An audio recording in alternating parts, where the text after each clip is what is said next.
должен обратиться и к военнослужащим вооруженных сил Украины. Rus döwletiniň garaşylmadyk ýagdaýda Ukraina döwletine çödüş etmegi dünýä döwletlerini ayağa kaldyrdy.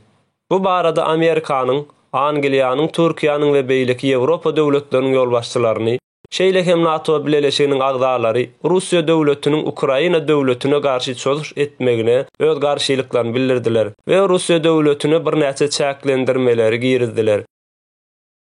Russian troops invaded Ukraine, a free and sovereign country. Bu barada Ýewropa Komissiýasynyň prezidenti Leyen şeýle diýdi.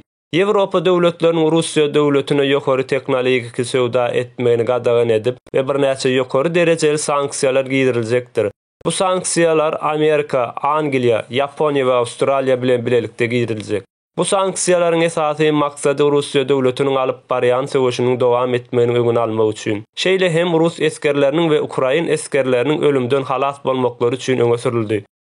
The Russian military has begun a brutal assault on the people of Ukraine.